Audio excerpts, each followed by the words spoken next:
खुलुमबाय स्टुडिअ दं आं किलिकां ब्रह्म बड'फा गेजेरथियारि सोलायनाय मावथांखिजों सा धेकियाजुलि दखरा दुलाराय बर' फरायसा आफादा हारिमुवारि मावबादा लादों।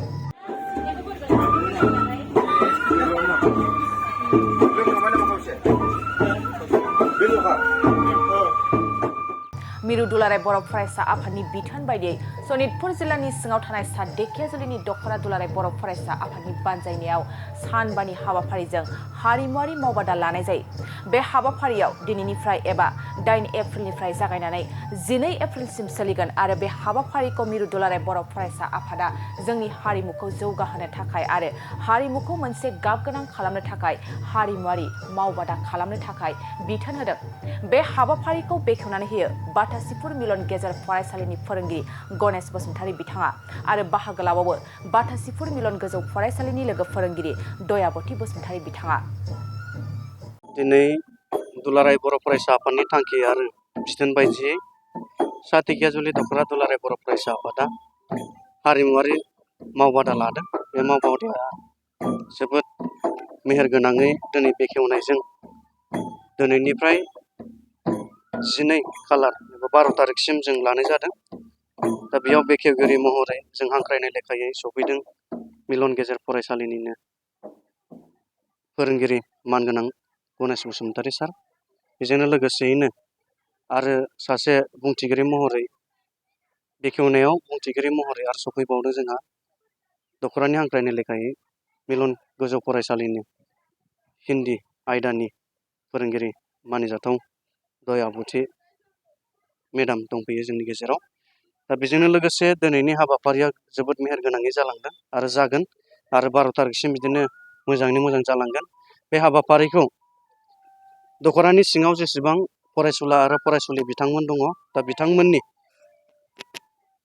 जि दामनाय देनायाव जौगानाय मोसानायाव जौगानाय बै नोजोरखौ लाखिनानै सा धेकियाजुलि दखरा दुलाराय बर' फरायसा आफादा दुलाराय बर' फरायसा आफादनि थांखिखौ सरजाबनानै दिनैनि बे मावफारिया एबा दिनैनि बे हारिमुवारि मावबादाखौ लानाय जादों।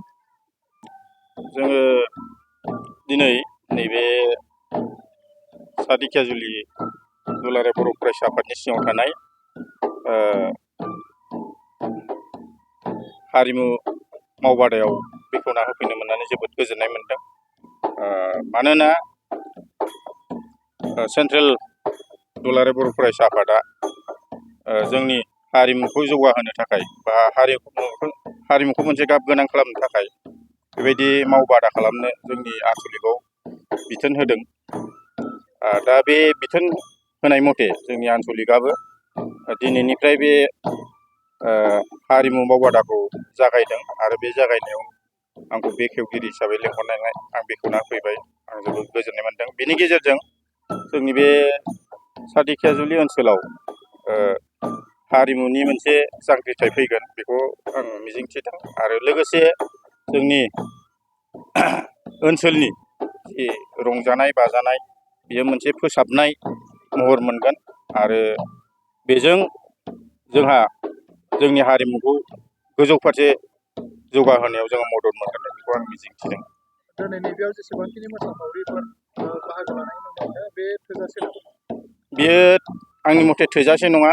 जोंहा गोबां ओनसोला जोबोद गिदिर बे हिसाबै गोबां फरायसा फरायसुलिफोर ओनसोलनि लाइमोन सेंग्रा सिख्लाफोर बिथांमोना फैनानै बे मावबादायाव बाहागो लाफैनांगोन आरो जोंनि सा धेकियाजुलि आनसलिक बर' फरायसा आफादा गामिनि बा ओनसोलनि रायजो राजा बिथांमोनखौ खबर होनानै जाहाथे बे लाइमोन सेंग्रा सिख्लाफोरखौ नैबे मावबादायाव बाहागो लाफैयो बेनि थाखाय आङो बिथांमोनखौ बे हाबाफारिफोरखौ लानानै खामानि मावलांनो थाखाय आं मिजिं